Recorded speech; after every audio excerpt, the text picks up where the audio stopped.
In this essay, or in this video, I'm going to go over sound devices in poetry by Jennifer Gunner. Did you know that repeating a word or selecting a rhyme scheme can create sound in a poem? Repetition and rhyme are only a few of the many sound devices found in beautiful poetry. Check out these types of sound devices and see how many resonate with you. Alliteration.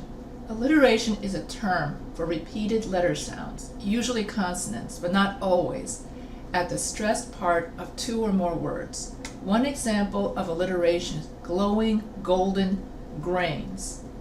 Another word for alliteration is initial rhyme or head rhyme.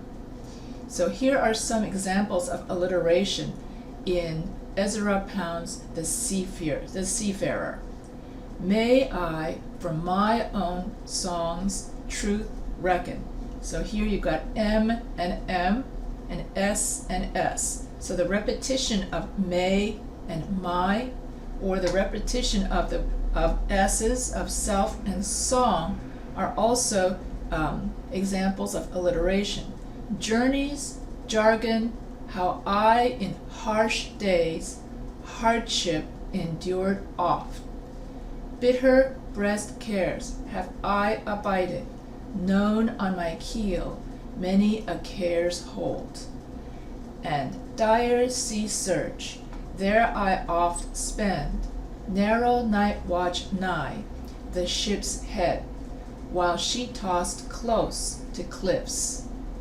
And so here you're talking about a ship, and here she uses, Ezra Pound uses a lot of may, my, J, jargon, hardship, and always the same. So when you repeat the same consonants, it creates a certain rhythm.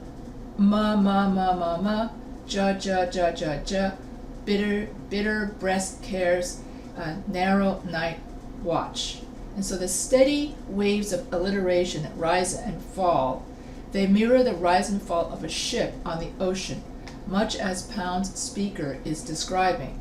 You can find more examples of alliteration if you click on this link. So assonance in poetry. So assonance is usually the repetition of verb sounds, or not verb sounds, vowel sounds, A, E, I, O, U. So when you, for example, faded, gray, waves, and so A. And so when you repeat vowel sounds, that's an example of assonance in poetry. So a great example of assonance comes from The Raven by Edgar Allan Poe.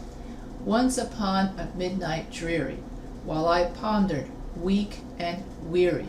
So here you have E in dreary, E in weak, and E in weary. And all of these are all assonance because it repeats vowel sound, E. Dreary and weary are rhyming words because they have the same ending sound, but weak shares the same E vowel sound as the surrounding words. The Raven contains several examples of assonance, and both keep the poem moving and reflect the speaker's slow descent into madness. Consonance in poetry. It's difficult to tell the difference between alliteration and consonance.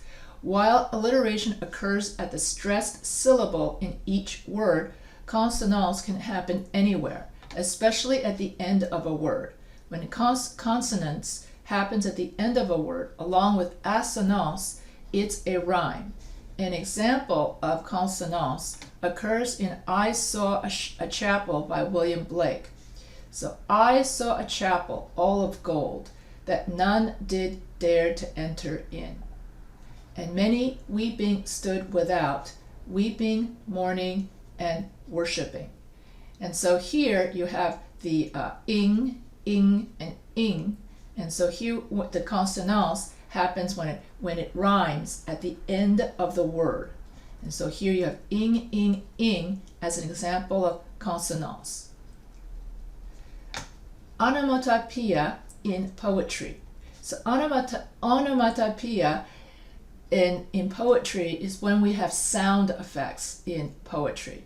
So even when you sing a song like Old MacDonald had a farm, E-I-E-I-O, and on his farm he had a dog, E-I-E-I-O, with a bark, bark here, and a bark, bark there. Here a bark, there a bark, everywhere a bark, bark. Old MacDonald had a farm, and a quack, quack here, and a quack, quack there. That would be for the duck.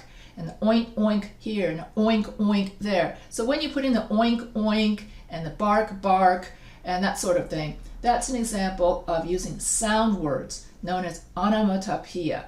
So poetry also uses onomatopoeia for both sensory language and short, choppy lines. So here you see the difference. I mean, you see the relationship between singing and poetry, where they both use sound words, just like an Old MacDonald had a farm. That song also uses, just like poetry. Softly in the dusk, a woman is singing to me, taking me back down the vista of years till I see a child sitting under the piano in the boom of the tingling strings and pressing the small poised feet of a mother who smiles as she sings. So here, tingling strings and boom. And also if you watch the old, so here you have a sound word. And also if you watch the old Batman series from the 60s, bang, zip, screech. Okay, those are also sound words. That's also known as onomatopoeia in poetry. Okay, now I said that correctly. Onomatopoeia. It takes practice. But yeah, it just means sound words. Bang, zip, screech, oink, oink, arf, arf, and so on. So if you use sound words in poetry, that's another way of making something. So the quick juxtaposition of boom and tingling highlights the wide range of a piano's high and low notes. And so using sound words is a way to make poetry noisy. Repetition in poetry. Repeating a word in a poem may not make sense until you read it out loud. Repetition allows the speaker to emphasize a particular word and cause a desired sound in a poem. This is very common in singing. Certain forms of singing also repeat certain lines, and in singing it's called a refrain, when you sing the same lines over and over again, and you have a refrain like jingle bells, jingle all the way, and you sing jingle bells, several times. So that's repetition, which causes a certain rhythm to occur. Because I do not hope. So here you have T.S. Eliot's Ash Wednesday. Because I do not hope to turn again. Because I do not hope. Because I do not hope to turn, desiring this man's gift and that man's scope. I no longer strive towards such things. Why should the aged eagle stretch its wings? Why should I mourn the vanished power of the usual rain? And so here you have a sense of hopelessness, a sense of despair. And so T.S. Eliot emphasizes his despair by repeating the words, because I do not hope, because I do not hope, because I do not hope. And so when you use repetition, it also emphasizes a certain idea. It emphasizes a certain tone or mood, and adds to the tonality or the somberness of a poem. Rhythm in poem. Rhyme in poem. Even people who don't read much poetry can recognize a rhyme. Rhyming words have the same end sound repeated at the end of a line. Many poems, such as free verse poems, don't use a particular rhyme scheme. And so if you're a little kid, or if you're an elementary school teacher, you get to read a lot of Dr. Seuss. And Dr. Seuss books were famous for their rhyming. And the Cat in the Hat, for instance, was famous for its rhymes in order to teach children phonics. AT is at, cat in the hat. And so generations of kids have learned how to read by learning fun rhymes. And even to this day, Jack and Jill went up the hill, that sort of thing. So here you have rhyme. So that's why it doesn't take any kind of a scholar to recognize rhymes. However, in poetry, the rhymes have certain patterns. And so in Robert Frost uses an AAB rhyme scheme in The Road Not Taken. And so what they mean by AB, okay, here you have A would, B, A would, B both, A stood. So this is A, B, A. So that's part of the rhyme scheme. And then you're going to have could and grow. So A, B, A, B. All right, so that's the rhyme scheme in The Road Not Taken. In order to give the poem a certain rhythm, two roads diverged in a yellow wood, and sorry I could not travel both. And be one traveler, long I stood, and looked down one as far as I could, to where it bent in the undergrowth. And so, Frost, The Road Not Taken. So the first, third, and fourth lines rhyme, while the second and fifth lines rhyme. You can also find a rhyme within a line called an internal rhyme. And so here you have A, B, A, B. So that is the rhyme scheme for Robert Frost, to give it a kind of how should I put it, effect, musical effect into, and also so in the old days just about all poems had some kind of rhyme scheme. And then in the latter half of the 20th century, poets started to write something called free verse poems. In a free verse poem, you write a poem with no rhyme. And so that was very popular the end part of the latter half of the 20th century. That's considered the modern poem, okay, free verse poems. Okay, so here, rhythm in poetry. The rhythm of a poetry is its beat. It marks the accented syllables as well as the downbeats. You can't track a poem's rhythm. You can track a poem's rhythm by its feet and meter. So here, rhythm, that's the beat or the rhythm of a poem. And how do we do that? How do we make the rhythm of a poem?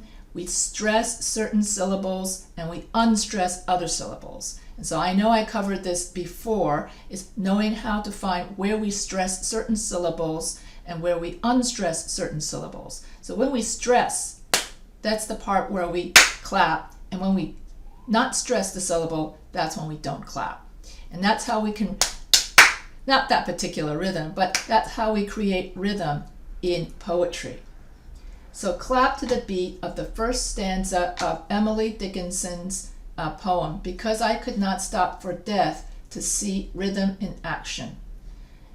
Because I could not stop for death. I'm not very good at this, by the way, so I might not have done the rhythm part right, which is why I'm not a musician.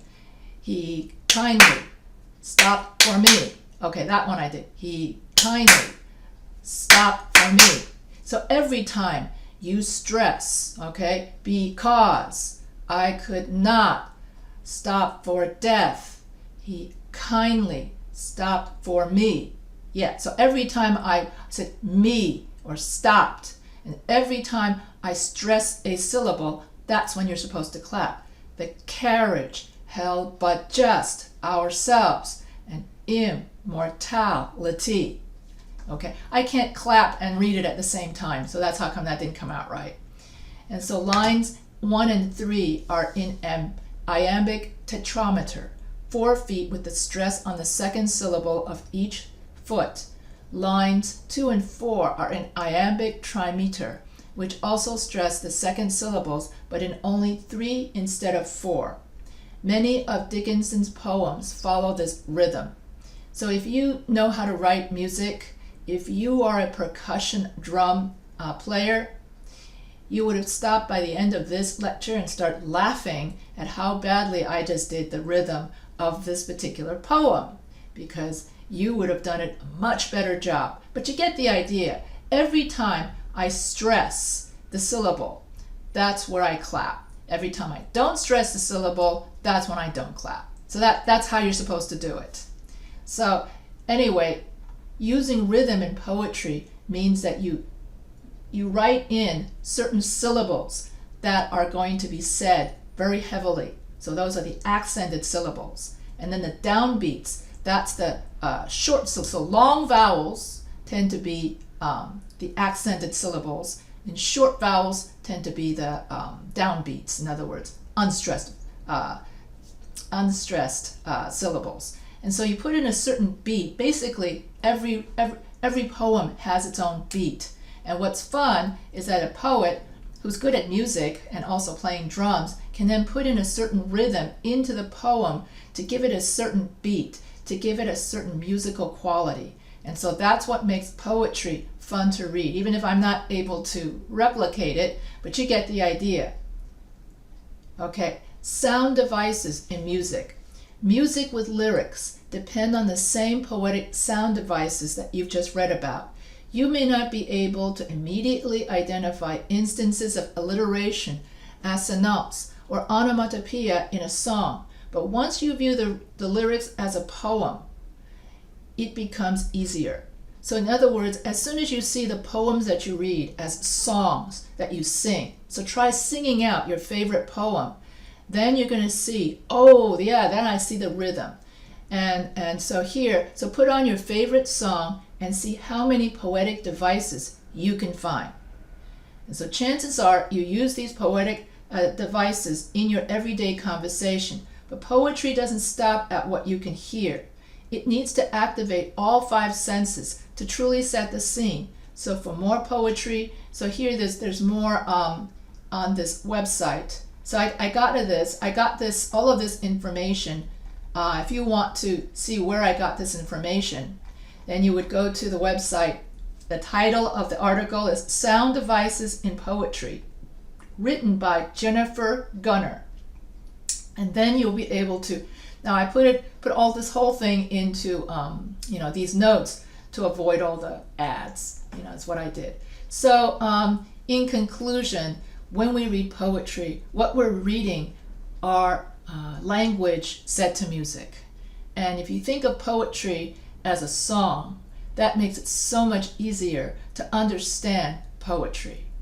So if you have any questions, feel free to email me.